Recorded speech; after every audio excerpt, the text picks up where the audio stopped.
கண்ணினுன் சிறுத்தாம்பினால் கட்டுண்ண பண்ணிய பெருமாயன் என்னப்பனில் நன்னி தெங்குருகூர் நம்பி என்ற கால் அன்னிக்கும் அமுதூரும் என்னாவுக்கே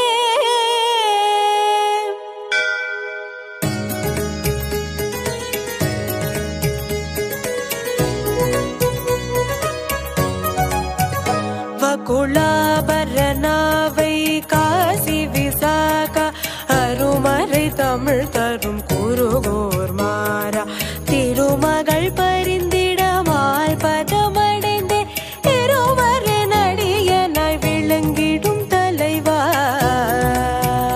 தலைவா.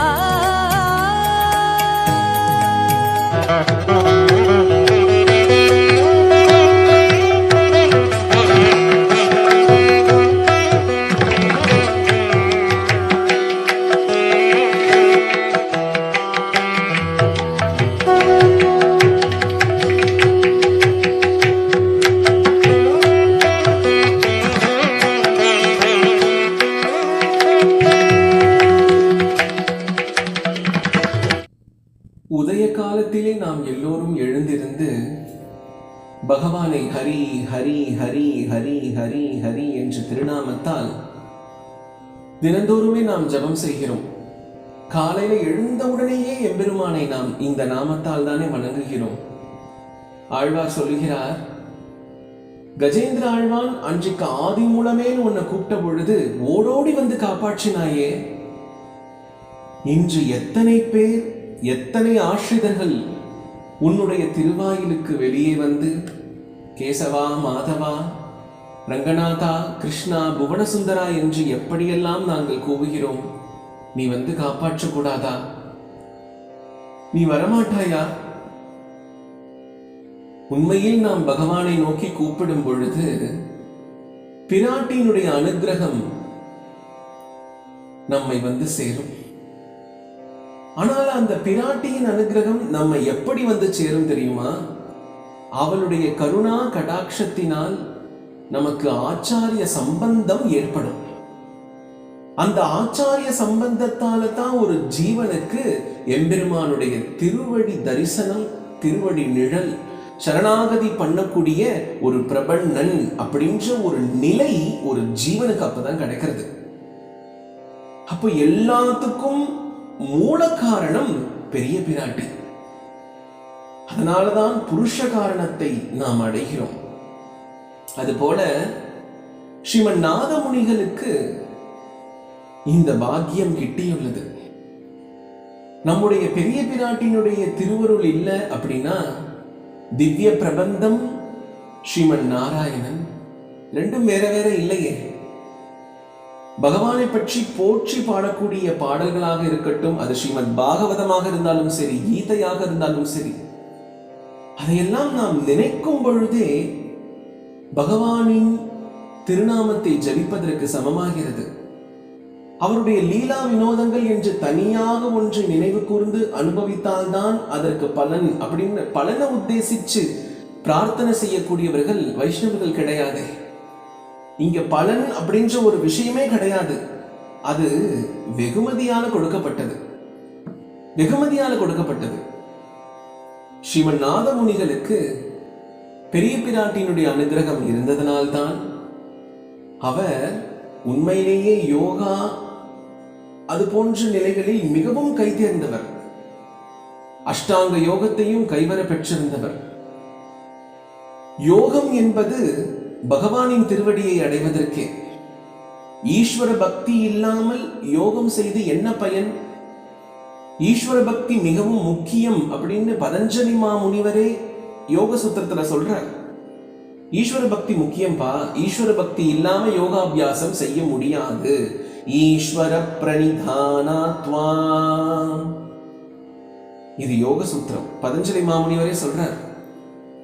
ஆனா ஈஸ்வர பக்தி இல்லாம நாமே ஈஸ்வரன் ஆகிறதுக்காக இன்னைக்கு யோகா பண்ணிட்டு இருக்கோம். யோக ரகசியங்கள் அப்படின்னு ஸ்ரீமன் நாதமுனிகள் யோக ரகசியங்களை பற்றி மிக தெளிவாகவும் ஆழமாகவும் பேசியிருக்கார். அவர் ஒரு கிரந்தமே செய்திருக்கார், ஆனால் அது முழுவதுமாக இன்று நமக்கு கிடைப்பதில்லை.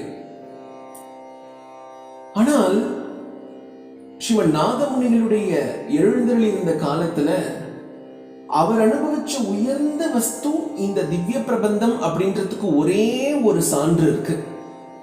அந்த ஒரு சான்று என்ன தெரியுமா? நாதமுனிகள், ஸ்ரீமன் நாதமுனிகள் அவர் அனுபவிச்ச பல விஷயங்களுள் இந்த திவ்ய பிரபந்தமே உயர்ந்ததுன்றதுக்கு ஒரு சான்று என்ன அப்படின்னா, இப்ப சொல்ல போறமே ஒரு நிகழ்வு, இந்த நிகழ்வுக்கு முன்னாடி வரையிலும் ஸ்ரீமன் நாதமுனிகளுடைய வாழ்க்கையானது ஒரு விதமாக இருக்கு. இந்த நிகழ்வுக்கு பிறகு ஸ்ரீமன் நாதமுனிகளுடைய வாழ்க்கையே அப்சைட் டவுன் ஆகிறது. எப்படி இது? அப்படிப்பட்ட ஒரு நிகழ்வு இது என்னது? அவருடைய வாழ்நாளிலேயே அவர் அனுபவித்த அந்த உயர்ந்த திவ்ய பிரபந்தம் நமக்கு கைவர கிடைத்தது எப்படி? அப்படிப்பட்ட நிகழ்வு என்ன? இன்றைக்கும் வீரநாராயணபுரத்துக்கு போனா அங்க எழுந்தருளி இருக்கிற பெருமாள் இருக்கார் இல்லையா, அவருடைய சன்னிதானம் தான் ஸ்ரீமன் நாதமுனிகளுடைய திருமாளிகை. ஸ்ரீமன் நாதமுனிகளுடைய திருமாளிகையில தான் அந்த பெருமாள் முன்னாடி எழுந்தருளி இருந்தார். பின்னாட்கள் அது கோவிலா கட்டப்பட்டுச்சு. ஒரு முறை ஸ்ரீமன் நாதமுனிகள் திருவாராதனம் செய்து கொண்டிருக்கிறார் வீரநாராயணபுரத்துல. திருவாராதனம் முடியும் பொழுது திருநாராயணபுரத்திலிருந்து, அதாவது மேலக்கோட்டையிலிருந்து சில ஸ்ரீ வைஷ்ணவர்கள் வந்திருந்தார்கள். அடியின் முன்னாடியே விண்ணப்பிச்ச மாதிரி, திவ்ய பிரபந்தம் மறைந்து போகாது, திவ்ய பிரபந்தம் அழிந்து போகாது. அதுவே திவ்ய பிரபந்தம், திவ்யமான ஒரு விஷயம் எப்படி மறைந்தோ அழிந்தோ போகும்? அதை பகவான் பொக்கிஷமாக வைத்திருந்திருக்கின்றான். ஆனால் விதையை திருநாராயணபுரத்தில் விட்டிருந்திருக்கின்றான். திருநாராயணபுரத்திலிருந்து வந்த சில ஸ்ரீ வைஷ்ணவர்கள் அந்த சன்னதியில, வீரநாராயணபுரத்து எம்பெருமானின் சன்னதியில ஒரு பாசுரத்தை சேவிக்கிறாங்க. 10 பாசுரங்கள் சேவிக்கிறாங்க. அதுல முதல் பாசுரம், ஆராவமுதே அடியேனுடலம் நின்பாலன்பாலே,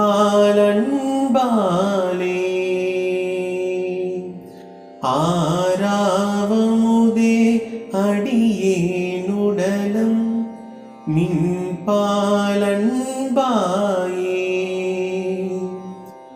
நீராயலைந்த கரைய உருக்குகின்ற நெடுமாலே, சீரார் செந்நெற் கவரி வீசும் செழுநீர் திருக்குடந்தை, ஏறார் கோல திகழ கிடந்தாய் கண்டேனெம்மானே, கண்டேனெம்மானே,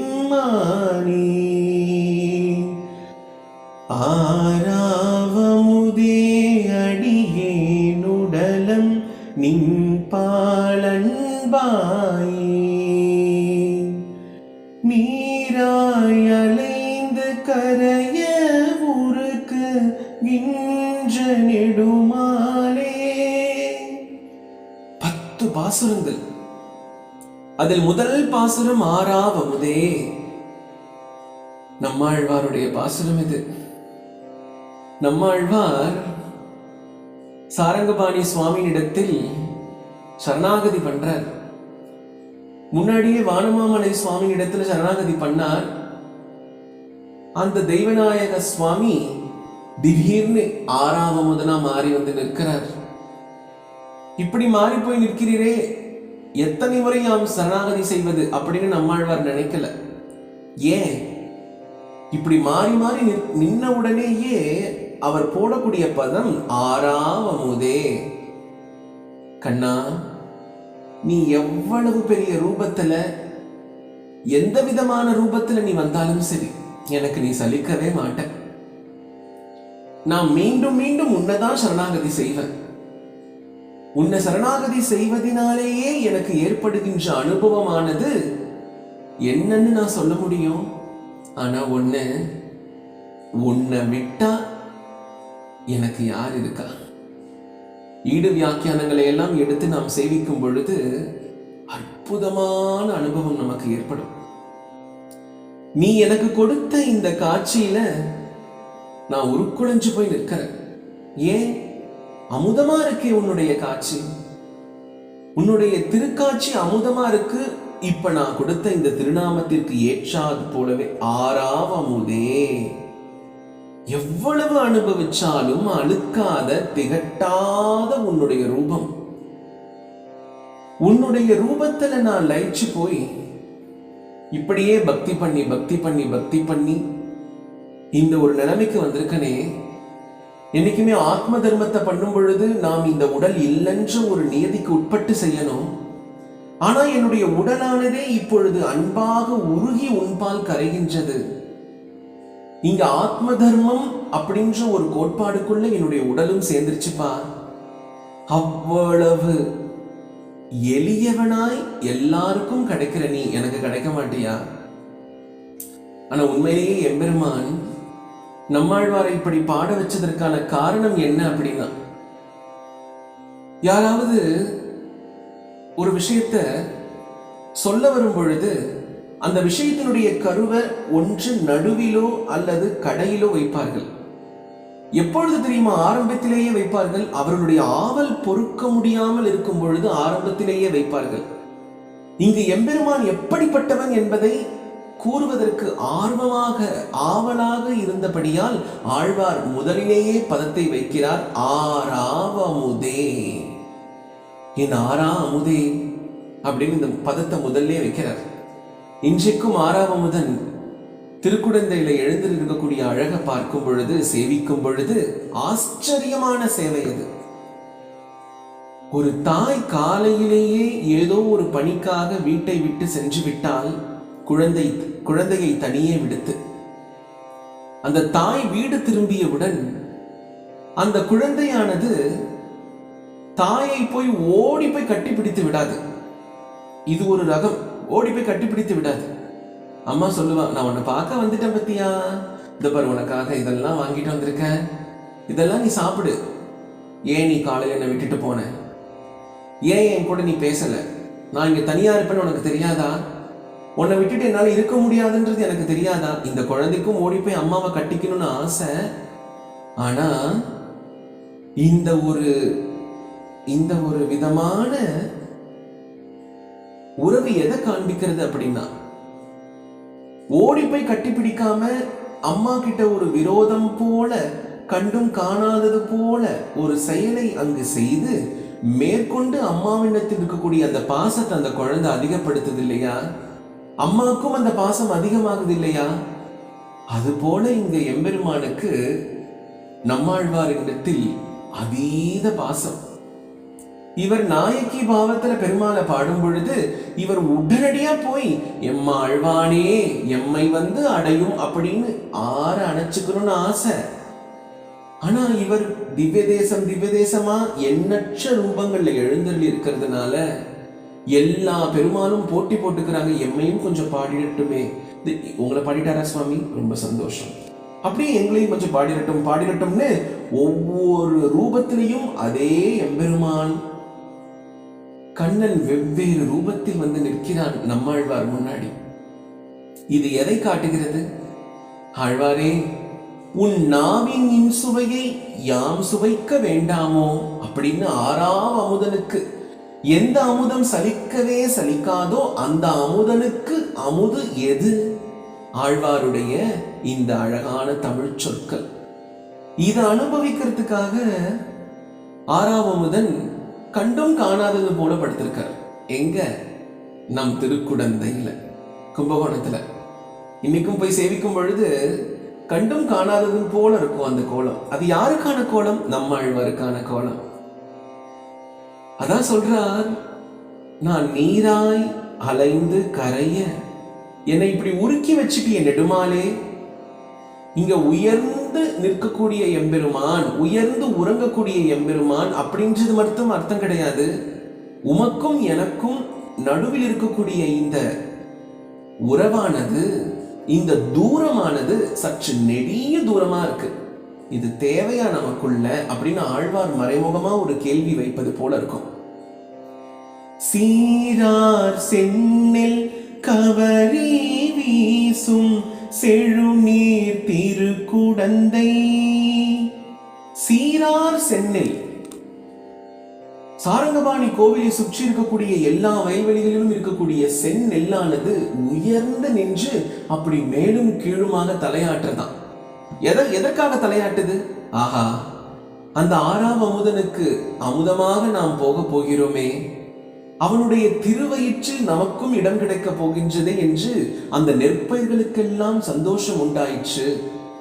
அதனால் ஆச்சரியமான இந்த அனுபவத்தை அவர்கள் அனுபவிக்கும் அந்த திருக்கோலம் ஆழ்வாருக்கு எப்படி இருந்தது என்றால், பகவானின் திருவாராதனத்தில் சாமரம் வீசும் பொழுது எப்படி அந்த சாமரம் மேலும் கீழுமாக நகருமோ அதுபோல் இந்த செந்நெல்லானது கவரி போன்று வீசுகின்றதாம். செழுநீர் திருக்குடந்தையில் எங்க பார்த்தாலும் பச்சை பசேல் என்று. இன்றைக்குமே அந்த தஞ்சை மாநகரம், குடந்தை, இது போன்ற பகுதிகளில் அந்த சோழ தேசத்தில் பச்சை வண்ணம் போற்றிய கம்பளியில் அழகழகழகான செழுநீர்கள் நம்மால் காண முடிகிறதே. செழுநீர் எங்கும் செம்மையாக இருக்கக்கூடிய, எங்கும் பச்சை பசேல் என்று இருக்கக்கூடிய இயற்கையின் வரப்பிரசாதமாக கருதப்படக்கூடிய இடத்தில் அங்கும் இங்கும் எங்கும் நீர்நிலைகள் நிரம்பி இருக்கின்றன. அப்படிப்பட்ட இடத்தில் நீ எப்படி இருக்கின்றாய்? ஏறார் கோல திகழ கிடந்தாய் கண்டேன் எம்மானே. நான் உன்னை கண்டுவிட்டேன். நீ என்னை பார்த்தும் பார்க்காமல் இருப்பது போல் இருந்தால் நான் உன்னை பார்க்காமல் இருக்க முடியுமா? நீ வேணா அப்படி இருந்துக்கோ, நான் உன்னை பார்த்துட்டேன். நீ போற்றுக்கக்கூடிய ஒவ்வொரு திருவாபரணங்களும் எதை காட்டுகின்றது என்றால், நம்மாழ்வார் இப்படி வந்து நம்மை பாடப்போகிறார் என்று தெரிந்தவுடன் ஆறாம் அமுதன் என்ன பண்ணினாரா, எல்லா ஆபரணங்களையும் பூஷிச்சுக்கிட்டாராம். பொதுவா ஆறாம் அமுதன் எல்லா ஆபரணங்களையும் ஒரே நேரத்துல பூஷிச்சுக்கிறது இல்லை. ஆனால் ஆழ்வார் வந்து பாடப்போகிறார் என்பது தெரிந்தவுடனே அவர் எல்லா ஆபரணத்தையும் பூஷிச்சுக்கிட்டார். இதுக்கு காரணம் என்ன அப்படின்னு எல்லாரும் கேட்ட பொழுது எம்பெருமான் மறைமுகமாக சொன்னான், ஆழ்வார் என்னுடைய பக்தியில் ஆழ்ந்து பாடலை பாடிக்கொண்டிருப்பார். அப்படி பாடும் பொழுது என்னுடைய ஒரு அவயவமும் அவர் அனுபவித்து பாட வேண்டும். என்னுடைய ஒவ்வொரு அவயவமும் அவருடைய நாவில் இன்தமிழ் சொல்லாக வெளிவர வேண்டும் அப்படின்னு எம்பெருமானுக்கு ஆசை வந்துருச்சான். அதனால நான் இங்க இருக்கேன் பார், நான் இங்க இருக்கேன் பார் அப்படின்னு தன்னுடைய ஒவ்வொரு ஆபரணங்களில் இருக்கக்கூடிய அந்த வைரங்கள், மரகதங்கள், முத்துக்கள், அதனுடைய வெளிச்சத்தால் தன்னுடைய இருப்பிடத்தையும் தன்னுடைய ஒரு அவயவங்களையும் காட்டி கொடுக்கிறார் எம்பெருமான் நம்மாழ்வாருக்கு. அதனால் அந்த ஏகாந்தத்தில், அந்த சயனத்தில் அப்படி கிடந்த கோலத்தில் இருக்கக்கூடிய எம்பெருமான் ஆறாம் அமுதன் எல்லா பூஷணங்களையும் பூஷிச்சு நம்மாழ்வாருக்கு நான் இங்க இருக்கேன் பாருன்னு காண்பிக்கிறார். தன்னை தானே காண்பிக்கிறார். ஆபரணங்களால இங்கு காண்பிக்கிறாரா? இங்கு எது ஆபரணம்? பகவான் பக்தனை அடைய வேண்டும் என்ற ஆசையினால் இங்கு ஆபரணங்கள் எல்லாம் என்னவாக இங்கு இருக்கின்றது என்றால் ஆசையாக இருக்கின்றது. ஆசை என்ற ஆபரணத்தை பகவான் இப்பொழுது சுட்டி இருக்கின்றான். எந்த ஆசையை அறுத்தால் நீ பகவானை அடையலாம் என்று வேதம் சொல்கிறதோ அந்த ஆசையையே பகவான் பக்தனிடத்தில் வைக்கின்றான். இதுதான் பக்தியின் சிறப்பு. இதுதான் பக்தியின் சிறப்பு. லோகசாரங்க முனிவர் என்பவர் ஒரு முறை வடதேசத்தில் எழுந்தருளியிருந்த பொழுது தென் தேசத்திலிருந்து ஒரு பக்தர் அங்கு சென்றிருந்தார். அப்பொழுது அவர் கேட்கிறார், என்னப்பா தென் தேசம் எப்படி இருக்கு? தென் தேசம் எல்லாம் நல்லா இருக்கா? அந்த பக்தன் சொல்றார், தென் தேசத்துல திருவாய்மொழி அப்படின்ற உயர்ந்த பிரபந்தமானது பலரை போட்டி போட்டு வைகுண்டத்திற்கு இட்டு செல்கிறது சுவாமி. அப்படியா? அதுல இருந்து ஏதாவது ஒண்ணு பாடம்பா. எனக்கு ஒன்னே ஒண்ணு தெரியும், அதுல இருந்து ஒரே ஒரு பாசனம் மட்டும் தெரியும் சுவாமி, பாடட்டுமா? பாடு. உடனே அவர் பாடுறார், ஆராவமுதே அடியேனுடலம் நின் பாலன்பாயே, நீராயலைந்து கரைய ஊருக்கு இன்ற நெடுமாலே, சீரார் சென்னில் கவரி வீசும் செழுநீர் திருக்குடந்தை, ஏறார் கோல திகழ கிடந்தாய் கண்டேனெம்மானே, கண்டேனெம்மானே. ஆறாவமுதே அப்படின்ற இந்த பதம் லோகசாரங்க முனிவருக்கு காதில் விழுந்ததோ இல்லையோ, அவருடனே சொல்றார், அப்பா நீ சொன்ன இந்த முதல் பதம் ஆறாவமுதேன்னு இருக்கே, இந்த பதம் எந்த திவ்ய தேசத்துல இருக்கோ அந்த திவ்ய தேசத்துக்கே யாம் போய் அடைந்து அதை அனுபவிக்கின்றோம் அப்படின்னு அவர் கிளம்பி வந்துட்டாருங்க. கும்பகோணத்துக்கு வந்துட்டார். கும்பகோணத்துக்கு வந்து அந்த ஆறாவமுதன் அனுபவிக்கிறார். ஈடு வியாக்கியானத்துல ஒரு அழகான மேற்கோளை காற்றார்கள் நம்முடைய ஆச்சாரியர்கள். ராமபிரானுக்கு பட்டாபிஷேகம் முடிவான பிறகு அவருடைய குலதனமான அரங்கநாதனை சேவிப்பதற்காக, பெரிய பெருமாளை சேவிப்பதற்காக, பெரிய பெருமாள் தான் ஸ்ரீ ராமபிரானின் பூஜை சுவாமி, திருவாராதன பெருமாள், சேவிப்பதற்காக ராமர் செல்லும் பொழுது சீதா பிராட்டியையும் கையை பிடித்துக் கொண்டே சென்றாராம். இது எதை காட்டுகிறது என்றால், ரங்கனை, என் மனம் கவர் கல்வனை என் ஒருவனால் மட்டும் அனுபவிக்க முடியாது, ஆகையால் சீதையே நீயும் வந்து அனுபவித்து அந்த குறையை பூர்த்தி செய்வாய் அப்படின்னு சீதா பிராட்டியையும் கூடயே கூட்டிட்டு போயிட்டார். ஆனால் சீதா பிராட்டிக்கு இப்பொழுது உடலெல்லாம் கண்மலர்ந்து அவள் அப்படி ஆழ்ந்து கண்களை எல்லாம் விரிச்சு விசால அக்ஷிகள் நிறைய உண்டாயிடுச்சு அவருடைய திருமேனியில. இதுக்கு என்ன காரணம் அப்படின்னா, எந்த ரங்கநாதனை பூஜை பண்ற ராமன் உண்மையில் ரங்கநாதனோ, அவரை ஆராதிக்கும் முறையில் அவர் எப்படி ஆழ்ந்து ஆராதனை செய்கின்றார் என்பதை பார்க்கும் சீதா பிராட்டி இப்பொழுது விசாலாட்சியாக மாறிவிட்டார். அப்படி விசாலமான திருக்கண்களால் ஸ்ரீ ராமபிரானை இவர் சேவிக்கிறார். பெரிய பெருமாளை பார்க்கல. ஏன்? அதே பெரிய பெருமாள் தானே இங்க திருவாராதனம் பண்ணிட்டு இருக்கார்.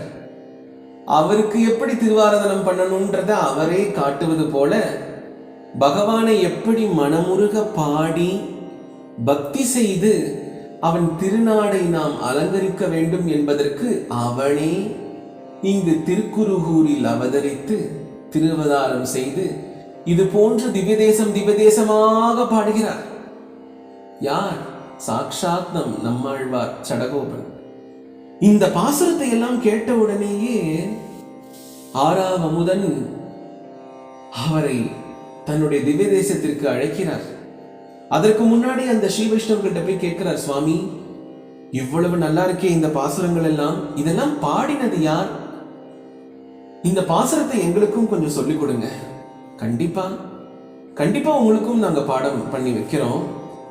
அப்புறம் இன்னொரு விண்ணப்பம், நீங்க இந்த 10 பாசுரம் பாடும் பொழுது 10வது பாசுரத்துல குருகூர் ஷடகோபன் குழலின் மலியச் சொன்ன 1000 சொன்னீங்க. அப்படின்னா 1000 இது 10னா மீதி 990 பாசுரம் எங்க இருக்கு சுவாமி? அது தேவருக்கு தெரிஞ்சா அதையும் அடியனுக்கு சொல்லிக் கொடுக்கணும். அச்சோ சுவாமி, அது அடியனுக்கும் தெரியாது, எங்களுக்கு தெரிஞ்சதெல்லாம் இந்த 10 பாசுரம் தான். அன்று இரவெல்லாம் நாதமுனிகளுக்கு, ஸ்ரீமன் நாதமுனிகளுக்கு தூக்கம் போய்விட்டது. ஆறாவமுதனை சேவிக்க திருக்குடந்தை சென்று விட்டார். திருக்குடந்தை சென்று இந்த 10 பாசங்களை தொடர்ந்து தொடர்ந்து தொடர்ந்து சேவித்துக் கொண்டே இருந்த பொழுது 6ஆம் அமுதன் அசரீரியாக ஸ்ரீமன் நாதமுனிகளுக்கு சொன்னார், நீ குறிப்பிட்டது போலவே 10வது பாசுரத்தில் உனக்கு ஒரு குறிப்பு கிடைத்ததல்லவா? குருகூர் சடகோபன் குழலின் மலியச் சொன்ன 1010 என்று. நாதமுனி, நீ உடனடியாக திருக்குருகூர் செல்வாய்.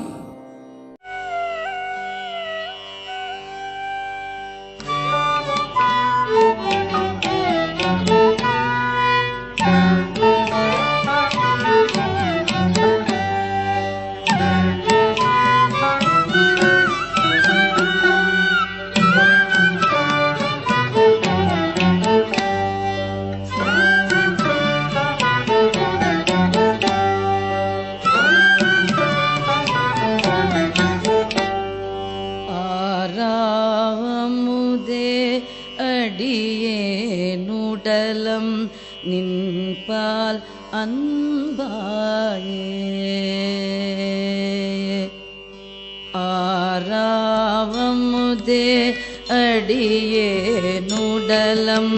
நின்பால் அன்பாயே.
ஆழ்வார் திருவடிகளே